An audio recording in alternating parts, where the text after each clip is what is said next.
ఇంట్లో ఉన్న బంగారాన్ని విడిపించి ఆ రోజు ఆన్లైన్ రేటుకే మేము కొంటాం. Sharma gold company. Suman TV ప్రేక్షకులకి నమస్తే. మరి కొత్త సంవత్సరంలో అడుగుపెట్టబోతున్నాము. సెలబ్రేషన్స్ మాత్రమే చేసుకుంటే సరిపోద్దా? మనము అసలు ఈ సంవత్సరం ఎట్లుండబోతుంది అనే విషయం తెలుసుకుంటే చాలా బాగుంటుందని మాకు అనిపించింది. అందుకోసమే దానికి రైట్ పర్సన్ అయిన గురువు గారిని ఈరోజు పిలవడం, ఇన్వైట్ చేయడం జరిగింది మన స్టూడియోకి. ఆయన్నే మీ అందరికీ బాగా పరిచయం ఉన్న ప్రముఖ ఆస్ట్రాలజర్ అయ్యప్ప శ్రీకృష్ణ సుధి గారు.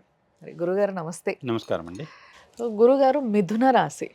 సో మరి మిథున రాశి వారికి ఈ సంవత్సరం ఎట్లుంటుంది అంటారు? మిథున రాశి వారి పరంగా చూస్తే ఈ సంవత్సరం సుడిగుండం, సమస్యల సుడిగుండం అంతా మీదేనా అన్నట్లు ఉంటుంది. అయ్యయ్యో. కొంత ఇబ్బందితో కూడుకున్న వాతావరణం. ముఖ్యంగా వచ్చేసి గురుడు, మ్హూ. అదేవిధంగా వచ్చేసి రాహుకేతువులు కూడా. రాహు మీకు దశమ స్థానం నుంచి భాగ్యస్థానానికి వెళ్తాడు. మ్హూ. అలానే కేతు తృతీయ స్థానంలోకి వస్తాడు. శని యొక్క సంచారం మీకు రాజ్యస్థానంలో ఉంటుంది. మ్. ప్రతి పనికి ఆటంకాలు ఏర్పడతాయి. కొన్ని సందర్భాల్లో అనుకోని ఇబ్బందులు, ప్రభుత్వకు సంబంధించిన వ్యవస్థలు కానివ్వండి, మిమ్మల్ని పగబట్టినట్లు అనే ఉండేటువంటి పరిస్థితి. మ్. సామాన్య వ్యక్తులు కూడా అసామాన్యమైనటువంటి కష్టాలు ఎదుర్కొంటారు. ముఖ్యంగా ఆదాయ సంబంధమైన శాఖలు కానివ్వండి, మ్. లేకుంటే వచ్చేసి ఈ ఆర్థికపరమైన విషయాలు బ్యాంకుల నుంచి కానివ్వండి, మ్హూ. మీరు చెయ్యని తప్పులకి మీరు గురయ్యేటువంటి అవకాశం ఉంది. మ్. ఆ విధంగా ఏంటంటే బ్యాంక్ ఫ్రాడ్స్ విషయంలో చాలా జాగ్రత్తగా ఉండాలి. ఈ సంవత్సరం గురుడు మిమ్మల్ని పరీక్షిస్తున్నాడా అన్నటువంటి కాలం. సంవత్సరం మొత్తం కూడా గురు సంబంధమైనటువంటి బలీయమైనటువంటి ఇబ్బంది మీకు కనపడుతున్నది. ముఖ్యంగా ఆరోగ్యపరంగా కూడా గ్రంథులన్నీ కూడా కొంత మిమ్మల్ని బాధించేటువంటి అవకాశం ఉంది. ఎవరైతే దీర్ఘకాలిక వ్యాధులు, షుగర్ లాంటి వ్యాధుల్లో ఉన్నారో అది కూడా గ్రంథిపీడే. అవును.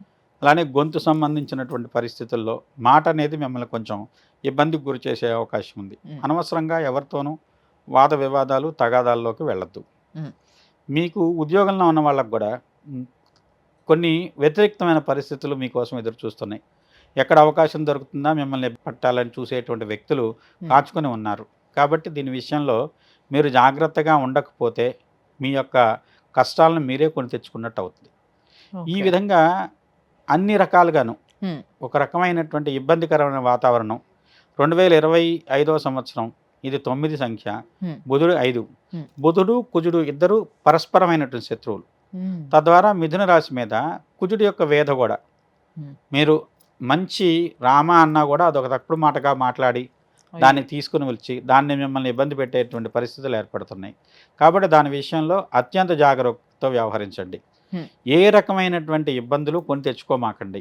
ఏది ఏమవుతుందిలే మనకేమిటి అని చెప్పి వెళ్ళే పరిస్థితులు ఉంటే బొక్కబొరలా పడి ఇబ్బందులు, లేకుంటే సమస్యల సుడిగుండంలో కొన్ని సందర్భాల్లో చట్టపరమైనటువంటి చర్యలకు కూడా మీరు ఎదుర్కోవాల్సిన పరిస్థితులు ఏర్పడుతున్నాయి. దాంతోపాటు కోర్టుల్లోనూ లేదంటే మీ నమ్మిన వ్యక్తులే మీకు నమ్మక ద్రోహం చేస్తారు. మీ వెన్నంటి ఉండి మీకు ఎప్పుడైతే అవసరం వచ్చిందో మొహం చాటేసేవాళ్ళు ఈ సంవత్సరం మీకు ఎక్కువగా కనపడతారు. అలానే వివాహ సంబంధమైన విషయాల్లో వెతుకులాడేవాళ్ళు కానివ్వండి, ఉద్యోగ సంబంధమైనటువంటి వెతుకులాటలో ఉన్నవాళ్ళు కానివ్వండి, ఏ రకమైన ఫలితాలు మీకు అనుకూలంగా లేవు. కాబట్టి కొంత వేచి చూడటం, ఈ సంవత్సరం అతి ముఖ్యమైన కార్యాచరణను వాయిదా వేసుకోవటం మంచిది. కాబట్టి మిథున రాశికి అత్యంత క్లిష్టతరమైన పరిస్థితులు, సంక్లిష్ట కాలం కింద చెప్పచ్చు. నిజంగానే మీరు అన్నట్టుగా పాపం అన్ని కష్టాలన్నీ వాళ్ళ చుట్టే తిరుగుతున్నట్టుగా ఉంది ఇప్పుడు వింటుంటే. మరి వీళ్ళల్లో సినిమా వాళ్ళు ఉంటారు పాపం. కొంతమంది ఈ సంవత్సరం ఓ పెద్ద సినిమా చేయాలి, సంక్రాంతికి రిలీజ్ చేసుకోవాలి, లేకపోతే ఇంకో పండగకి రిలీజ్ చేయాలని వెయిట్ చేస్తూ ఉంటారు. సో వీళ్ళు ఏం చేయాలంటారు? మరి వీళ్ళకి ఎట్లుంటుంది అంటారు? గురుగ్రహ శాంతి చేసుకొని ఫలితం అంత గొప్ప ఫలితం వస్తుందని కాకుండా ఏదో రకంగా సామాన్యమైన ఫలితాన్ని కూడా గొప్ప ఫలితంగా అనుకుంటే మంచిది. ఎక్స్పెక్టేషన్స్ పెద్దగా పెట్టుకోవద్దు, జాగ్రత్తగా ఉండాలి అంటారు. వెళ్తే మంచిది. మరి విద్యార్థులకు కూడా కొంచెం కష్టకాలం అని చెప్పొచ్చు. 2వ ఛాన్స్ చూడవలసి రావచ్చు.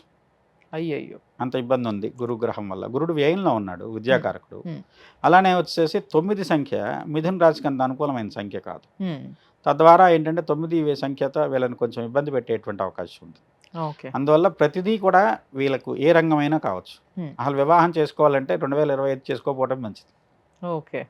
కొంచెం వాయిదా వేసుకున్నట్టయితే మంచి ఫలితాలు ఉంటాయి. ఒకవేళ తల్లిదండ్రులు ఎవరైనా మీ పిల్లలు విద్యార్థులు చదువుకునే పిల్లలు కానీ ఒకవేళ ఈ మిథున రాశిలో ఉన్నట్టుగా అయితే వాళ్ళకు కొంచెం కష్టపడడం కొంచెం నేర్పండి కూర్చోబెట్టి.